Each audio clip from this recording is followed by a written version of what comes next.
12 months earlier, the land was nothing but empty farmland. Today, it houses nearly 1 million AI processors, consuming enough electricity to power a small nation. And in a twist that rewrites the rules of computing, not a single NVIDIA GPU sits inside.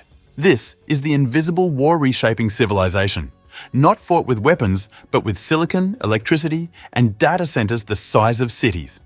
And most people have no idea it's happening. On this channel, we go beyond AI models and look at the infrastructure race underneath them. Today, we're unpacking the silent war for power, silicon, and land, the forces that will determine who controls the future of AI. Those who spent decades in the semiconductor industry thought they understood its pace.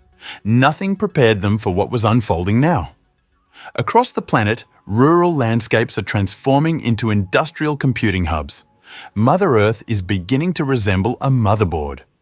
In New Carlisle, Indiana, a quiet town of just 1,900 residents, Amazon constructed Project Rainier, an $11 billion AI facility completed in under 12 months.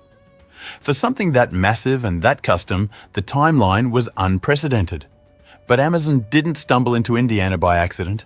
This was strategic warfare. They needed land. Vast, affordable expanses with room to expand far beyond what exists today. They needed power.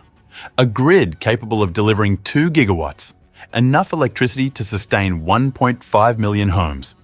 And they needed both before anyone else arrived. Right now, every major technology company on the planet, Google, Meta, Microsoft, Amazon, is locked in the same race. The objective is no longer just training better AI models. It's controlling the physical foundation those models require to exist. Project Rainier breaks every established pattern. 7 buildings already operational, with plans for 30 total structures on that site alone. But what distinguishes it from every other AI facility on Earth isn't its size. It's what sits inside. Until recently, the formula was simple. Purchase NVIDIA GPUs. Install them in endless rows. Scale until money or power runs out. The largest AI facilities on the planet follow this exact blueprint. Take xAI's Colossus facility in Memphis. Nearly 1 million NVIDIA Hopper and Blackwell GPUs under one roof. The model is powerful, proven, reliable. But then, everything changed. As demand surged, the bottleneck shifted from chip fabrication to advanced packaging. Specifically, TSMC's CoWoS process, where high-bandwidth memory integrates directly with processors. This single packaging step quietly became the choke point, strangling the entire AI industry.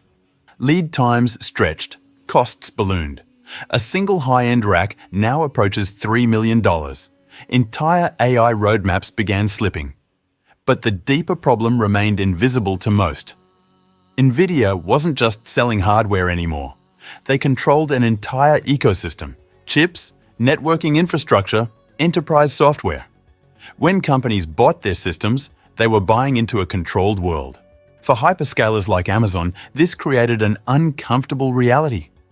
Despite their scale, they didn't control their own AI infrastructure. Everything depended on external vendors. This is where the danger begins. At some point, performance alone stopped being enough. 2 other factors became equally critical: cost and efficiency. Training runs now stretch across months. Models jumped from billions to tens of trillions of parameters. Power consumption climbed into gigawatt ranges. The equation fundamentally changed. Amazon responded with a move few expected, designing its own AI training chip called Trainium. Trainium is an ASIC, application-specific integrated circuit. If GPUs are Swiss Army knives built for versatility, ASICs are scalpels designed for one flawless cut. In this case, the month-long process of training massive language models. The beauty of ASICs lies in their specificity. Engineers take the core algorithm defining a workload and literally engrave it into silicon. This unlocks efficiency levels software alone can never reach. Inside Trainium, there are no thousands of small GPU-style cores. Instead, large neuron cores wrapped in high-bandwidth memory. 2 compute dies, 4 stacks of high-bandwidth memory, advanced co-wiz packaging, all optimized for cost efficiency and supply chain control. The philosophy mirrors Google's TPU approach: sacrifice flexibility to maximize efficiency where it counts most. Inside data centers, these chips scale like underground root systems. Individual units form trays. Trays become servers. Servers connect through custom network fabric until thousands of processors behave as one unified organism spanning entire buildings. According to Amazon's data, this configuration delivers roughly 50% better price performance than comparable GPU systems. It can reduce data center energy consumption by up to 40%. The objective isn't outmuscling GPUs on raw speed. That remains distant. The goal is strategic control. Control the infrastructure. Control the cost curve. Dictate the economics. Days ago, Amazon announced Trainium 3, built on 3nm process technology. 4.4 times more compute, 3.9 times the memory bandwidth. And the critical metric: 5 times more AI tokens processed per megawatt of power. But building revolutionary silicon only solves part of the equation. The first battle isn't compute. When constructing an AI data center, the challenge extends far beyond installing servers. It requires orchestrating power substations, on-site generation systems, cooling infrastructure, transformers, and grid stability mechanisms.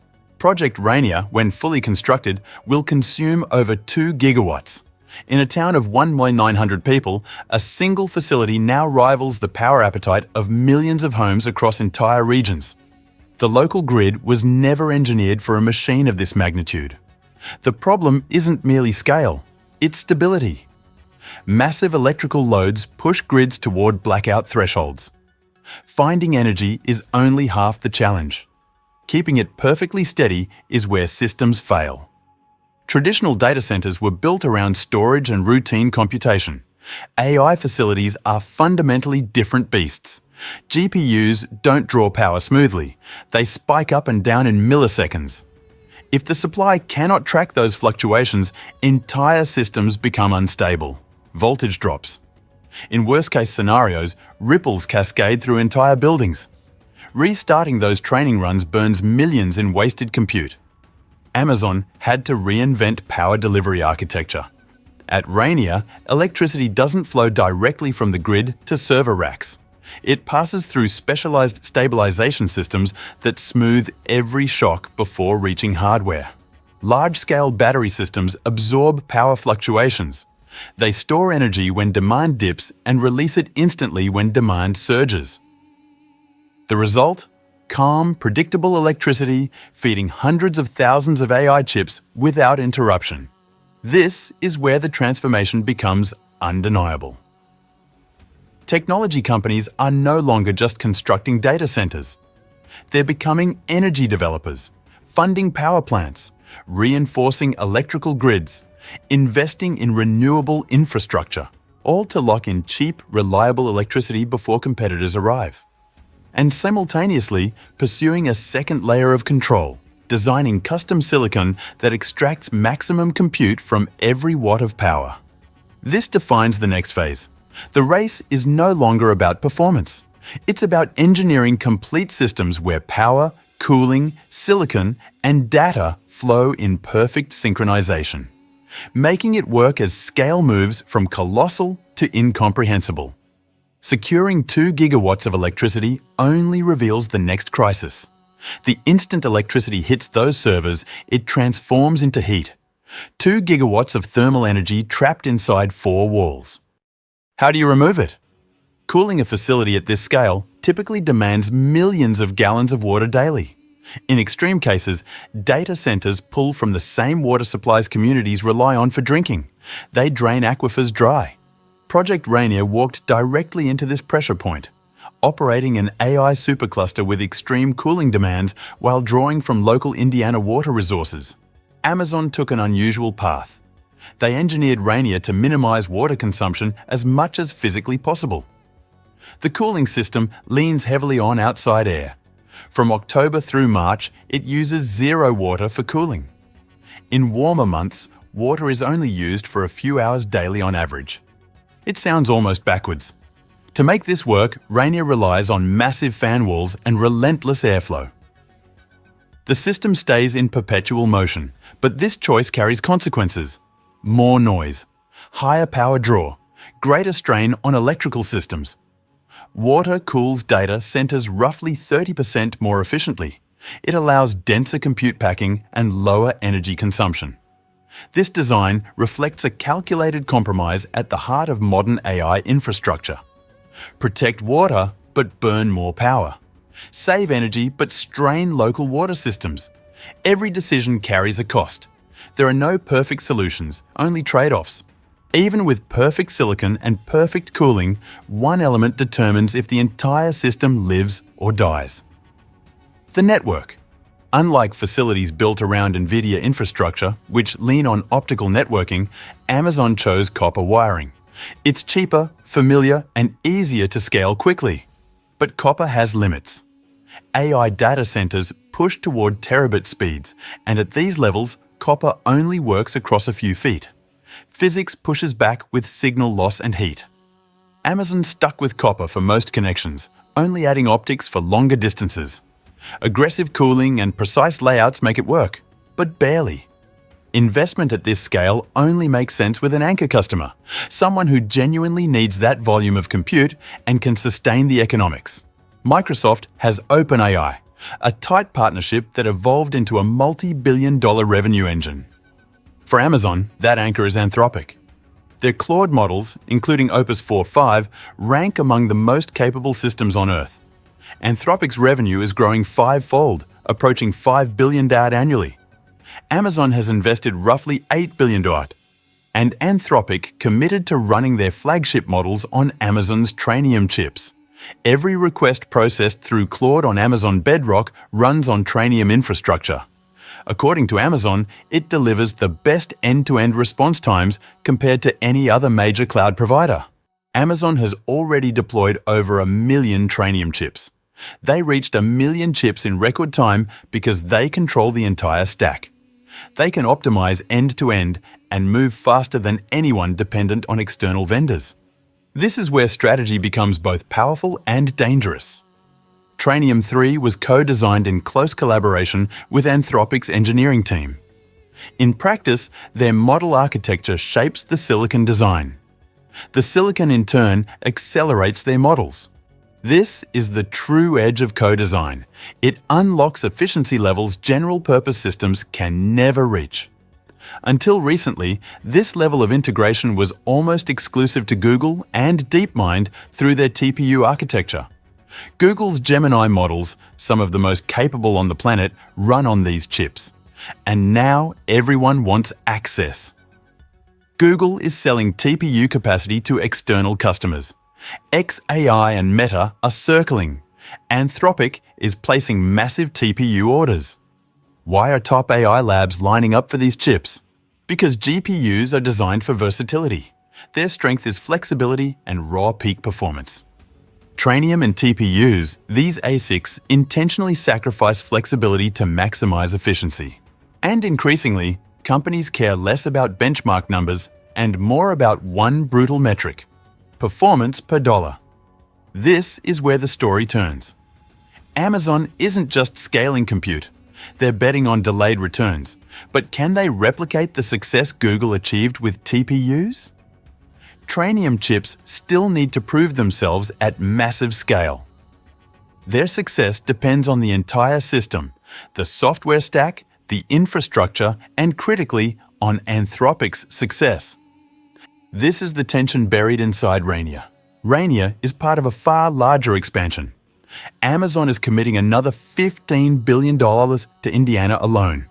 More land. Over 2.4 gigawatts of additional capacity. Across the United States, Amazon is investing over $100 billion in AI infrastructure in 2025 alone. These new facilities will power enterprises and AI labs operating at industrial intensity. Some sites will run Trainium chips. Others will deploy GPUs for flexibility and immediate customer demand. Amazon is running both tracks in parallel, custom silicon and GPUs. They're not betting on a single future. They're letting the market decide which path survives. Everyone talks about an AI bubble, but the real problem is structural. Anthropic spends heavily on Amazon's cloud. Google also invested $4.5 billion in Anthropic. Claude now runs across both ecosystems, Amazon Trainium and Google TPU infrastructure. It's a capital loop. Big tech injects money into AI labs. AI labs spend it on compute. New models demand more compute. That drives more chip sales.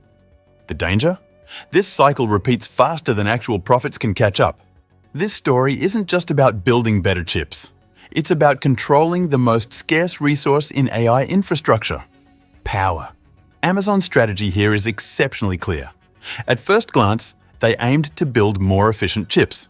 But the real strategy is full vertical control: chips, software, data centers, energy sourcing, renewables. The clearest signal came from Pennsylvania. Amazon acquired a 960 megawatt data center campus connected directly to a nuclear power plant. The facility taps into almost 40% of all the electricity that plant produces. This is powerful strategy because data centers cannot simply be dropped anywhere. Power at this scale must be engineered years before the first server turns on. That's why Amazon is moving aggressively on nuclear power, large-scale battery systems, and renewables. More importantly, they're placing data centers beside stable baseload power sources. Ohio, Mississippi, Pennsylvania. New sites keep coming online. These aren't just data centers. This is a distributed power grid spanning the entire United States. The future winners in AI won't just be those with the smartest models. It will be those who secured power, land, and silicon first. Then aligned them into one system that can scale without becoming too expensive to sustain. The AI hardware landscape is no longer a one-vendor story. Meta is no longer just buying chips, they're designing their own with help from Broadcom. Microsoft is following the same path. AMD is closing the performance gap while steadily improving their software stack. Waves of new AI accelerators get announced constantly, and just as quietly, many disappear. Not because the idea is wrong, but because the bar is impossibly high. It's not just about chips. If a system isn't meaningfully faster, cheaper, and more efficient than what's already available, why build it at all? Tesla's Dojo is one example, a beautiful moonshot. Years of work, world-class team, shut down this year. Startup Graphcore burned $700 million building custom AI silicon, betting on the wrong algorithmic approach. But looking at the success of Google's custom silicon and the general hyperscaler push toward in-house chip design, the future is becoming clear. It won't belong to a single vendor or architecture. It will live across an ecosystem. GPUs for flexibility, custom accelerators for efficiency, advancements in silicon photonics enabling better systems across the planet. Across the world, farmland is turning into compute fields. Land once measured in harvests is now measured in gigawatts and exaflops. 10,000 years ago, the first great revolution taught humanity how to feed itself. This one is teaching us how to feed machines. The question isn't whether this transformation will happen. It's already unfolding right now in small towns and empty fields across the planet. The question is, who will control it? And the world is only beginning to understand what that control means. If you want to follow how this war evolves, from Trainium and TPUs to photonic chips and the next generation of AI infrastructure, subscribe to Quantum Silk Route. The next episode goes even deeper into the technologies reshaping our world.